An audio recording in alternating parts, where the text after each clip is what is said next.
Hello friends, तो जैसा कि मैंने आपको प्रॉमिस किया था कि अप्रैल या मई में हम दोबारा Pong dam wild life sanctuary में आएंगे और यहाँ से आगे पोंग डैम लेक के बीच में बाथू की लेडी टेम्पल है, उसको दिखाएंगे।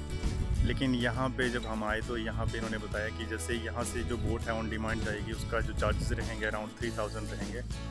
तो इन्होंने ये बताया कि आगे ज्वाली से आप यहाँ से जा सकते हैं, वहाँ से 200 पर पर्सन चार्जेस रहेंगे और काफ़ी लोग जो हैं वहाँ से जाते हैं, तो वहाँ से हमें ज़्यादा अप्रोचेबल रहेगा। अब हम यहाँ से आगे ज्वाली जा रहे हैं, जहाँ से हम अपने डेस्टिनेशन बाथू की लेडी तक पहुँचेंगे। नगरोटा सूर्य में ही हमने ब्रेकफास्ट किया और रास्ते में थोड़ी देर रुक के गन्ने का जूस पीकर आगे निकल पड़े ज्वाली की ओर। Pong dam lake wildlife sanctuary से ज्वाली में बाथू की लड़ी टेम्पल तक की दूरी है लगभग 40 किलोमीटर और यदि आप कांगड़ा से डायरेक्ट 32 मील होकर ज्वाली जाते हैं तो वहां से दूरी है लगभग 63 किलोमीटर। ज्वाली मेन बाजार से आगे आप चाहें तो गूगल मैप में डायरेक्शन सेट कर सकते हैं और अपने डेस्टिनेशन तक आसानी से पहुंच सकते हैं। पोंग डैम लेक से कुछ किलोमीटर पीछे जब आप पहुंचेंगे तो सड़क के दोनों किनारों में आपको कुछ दूरी तक तो पेड़ पौधे देखने को मिलेंगे, लेकिन उसके बाद दूर दूर तक आपको खुला मैदान देखने को मिलेगा, जैसा कि हमने नगरोटा सूर्या में वाइल्ड लाइफ सेंचुरी में भी देखा था, जिसके बारे में मैंने पहले भी वीडियो बनाया है। यदि आपने वो वीडियो नहीं देखा तो मेरे चैनल को सब्सक्राइब करके उस वीडियो को भी ज़रूर देखें। मैंने और अरुण जी ने ये डिसाइड किया था कि दोबारा यहाँ आकर उन अद्भुत मंदिरों के दर्शन ज़रूर करेंगे जो कि हर साल काफ़ी समय पानी में रहने के बावजूद अभी भी अच्छी कंडीशन में है और हमारे इतिहास की मुख्य पहचान बने हुए हैं। कुछ दूरी पर आकर इस खुले मैदान के बीचों बीच आपको ये छोटा सा मंदिर भी देखने को मिलेगा। यहाँ जाने वाली सड़क तो ऑलमोस्ट कच्ची ही है, बट इस खुले मैदान में सड़क के दोनों तरफ का व्यू आपके अंदर ऑफ रोडिंग का एक रोमांच भर देगा। पहले तो हमें लगा कि यहाँ जाने वाले हम अकेले ही हैं, पर जैसे ही हम यहाँ से आगे निकले तो इस खुले मैदान में हमें दिखी ये दो बसें जो कि हमारी ही तरह बाथू की लड़ी की तरफ बढ़ रही थी और साथ ही अब हमें लेक का पानी और पानी के बीच बाथू की लड़ी मंदिर भी दिखने शुरू हो गया था और आखिर हम लेक के उस किनारे तक पहुंच गए जहां से बिल्कुल सामने हमें बाथू की लड़ी मंदिर दिखने लगा। सो फाइनली फ्रेंड्स, हम पहुंच चुके हैं अपनी डेस्टिनेशन के पास और मैं आपको दिखाता हूं बाहर बाथू की लड़ी टेम्पल। फाइनली मैं और अरुण जी पहुंच चुके हैं बाथू की लड़ी टेम्पल, जो कि अब पानी का लेवल कम होने से ऊपर दिख रहा है। ये जो मंदिर है लगभग 8 से 9 महीने पानी के अंदर ही रहता है और मई जून में जब ये पानी का लेवल कम होता है तभी हमें ये विजिबल रहता है। तो आगे हम बोट के ज़रिए यहाँ से आगे जो ये आप डिस्टेंस देख रहे हैं हमारे और मंदिर के बीच में, इस डिस्टेंस को हम आगे बोट से कवर करेंगे और मंदिर तक पहुँचेंगे। यहाँ तक हम गाड़ी से पहुँच चुके हैं और आगे का फिर हम सफ़र, यहाँ से आगे का सफ़र हम करेंगे बोट में। फरवरी में जब हम इस लेक में आए थे तो फॉग के कारण विजिबिलिटी काफ़ी कम होने से ज़्यादा दूरी तक दिखाई नहीं दे रहा था, लेकिन इस बार उसके बिल्कुल ऑपोजिट इस लेक के चारों तरफ जब आप अपनी नज़र घुमाएंगे तो आपको लेक के आसपास और यहाँ से काफ़ी दूरी पर स्थित पहाड़ियाँ तक दिख जाएंगी। साथ ही आप देखेंगे मंदिर के राइट साइड पे वो पॉइंट जहाँ से आगे हम मंदिर तक बोट में सफ़र करेंगे। यहाँ हमसे पहले भी काफ़ी लोग गाड़ियों और बसों में यहाँ पहुँचे हुए थे। साथ ही यहाँ लोकल लोगों ने कुछ खाने पीने की दुकानें भी लगाई थी। तो जैसे कि यहाँ बहुत लोग पहुँचते हैं तो आप बोट में जाने से पहले अपनी टर्न का वेट करने के लिए यहाँ गर्मी से बचाव के लिए रुक भी सकते हैं। यहाँ से थोड़ी दूरी पर आपको दिखेगा ये पॉइंट जहाँ कुछ लोग मंदिर में दर्शन करने के बाद बोट के जरिए वापस आ रहे थे और उनकी ही तरह कुछ और लोग जाने के लिए इस किनारे पर खड़े थे। यहाँ पर 2 ही बोट अवेलेबल है, जिससे मंदिर तक पहुँचने में काफ़ी समय लगता है, बट मैं उम्मीद करता हूँ कि आने वाले समय में हिमाचल सरकार कुछ और बोट्स यहाँ प्रोवाइड कर दे, जिससे लोगों का मंदिर तक पहुँचना ईजी हो जाए। हमारे पीछे आप देख सकते हैं कि कितने लोग यहाँ जाने के लिए खड़े थे और कुछ पीछे दुकानों में वेट कर रहे थे। बट किसी तरह मैनेज करके हम फाइनली बोट में बैठ गए और चल पड़े मंदिर की तरफ। अब हम लेक के उस हिस्से में थे जहां से हमें पानी के बीच दिख रहा था ये खूबसूरत और भव्य मंदिर। किनारे से कुछ दूरी होने के बावजूद हमें मंदिर तक पहुंचने के लिए थोड़ा और वेट करना पड़ा, क्योंकि बोट में पहले आपको यहाँ से आगे 1 से 1.5 किलोमीटर तक घुमाया जाता है और उसके बाद मंदिर तक लाया जाता है, जो कि अच्छी बात है।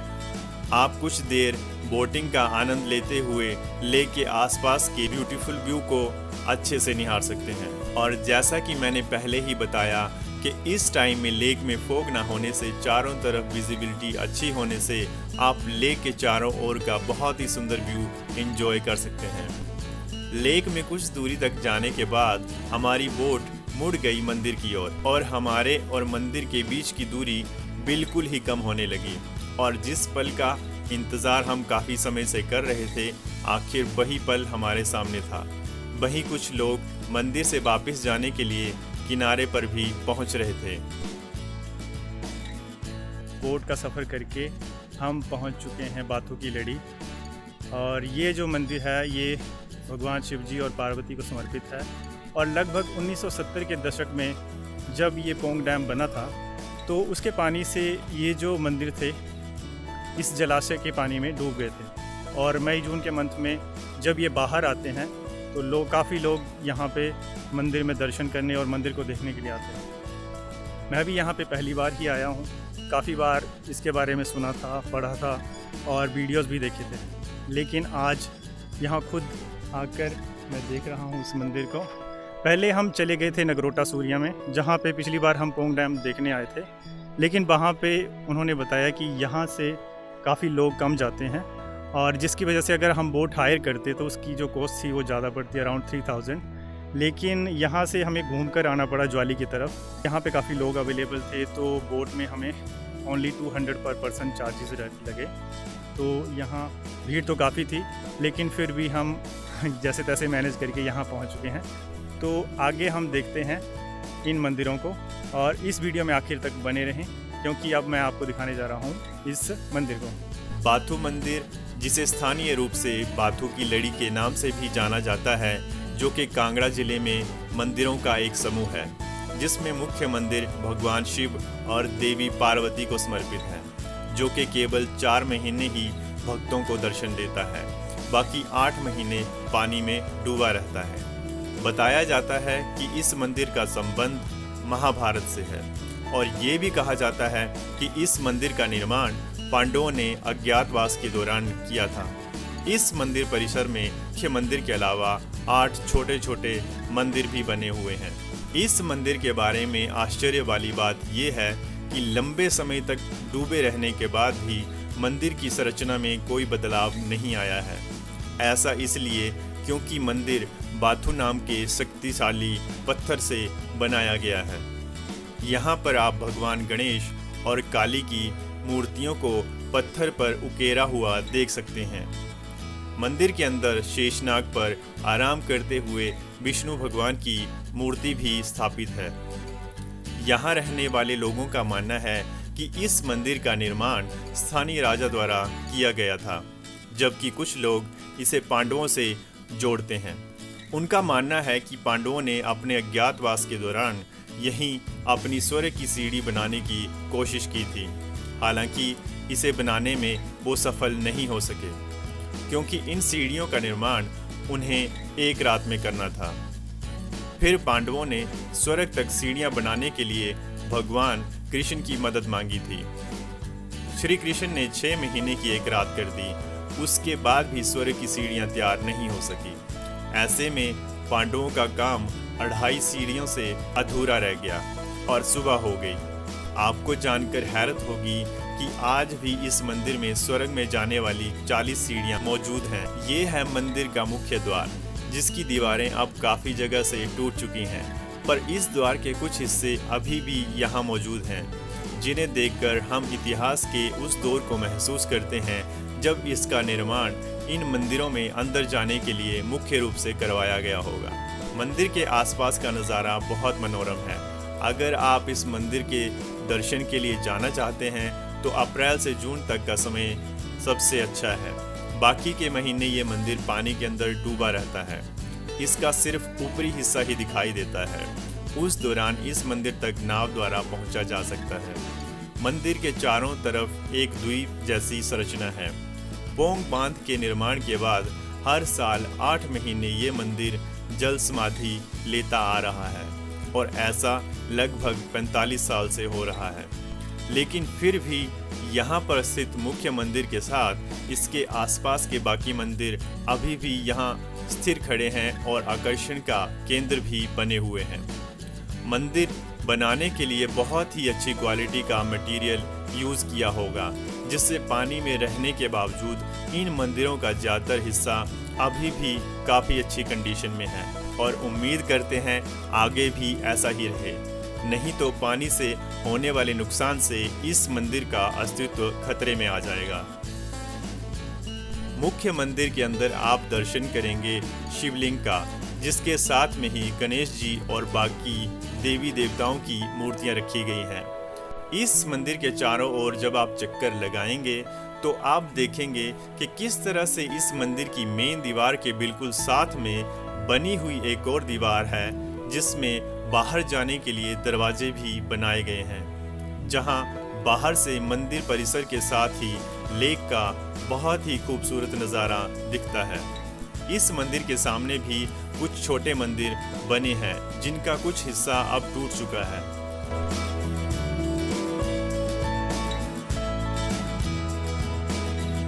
मंदिर के पिछले हिस्से से भी आप मंदिर से कई किलोमीटर दूर पहाड़ियों और लेक के बीच में बने हुए कुछ टापुओं को भी देख सकते हैं।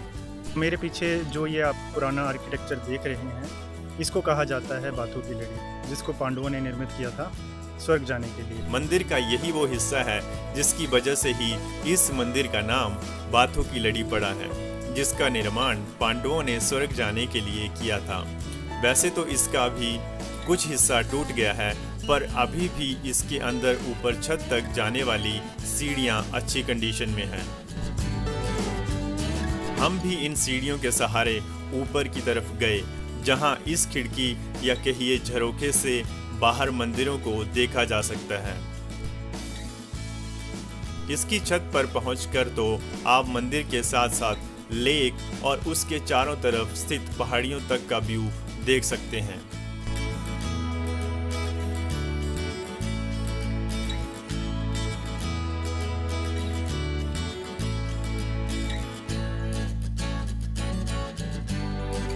मंदिर के कुछ हिस्से अब टूट भी गए हैं, पर फिर भी इसका ज़्यादातर हिस्सा अच्छी कंडीशन में है, जो कि हमें अपने पूर्वजों के इतिहास को जानने के लिए प्रेरित करेगा। तो आप भी इस ऐतिहासिक धरोहर को देखने यहाँ जरूर पहुँचें। अब समय था फिर बोट के सहारे उस किनारे तक वापस जाने का, जहाँ से हम यहाँ के लिए आए थे। आपको ये वीडियो कैसा लगा कमेंट बॉक्स में ज़रूर बताएं। साथ ही वीडियो को लाइक और शेयर करने के साथ मेरे चैनल को सब्सक्राइब भी ज़रूर करें।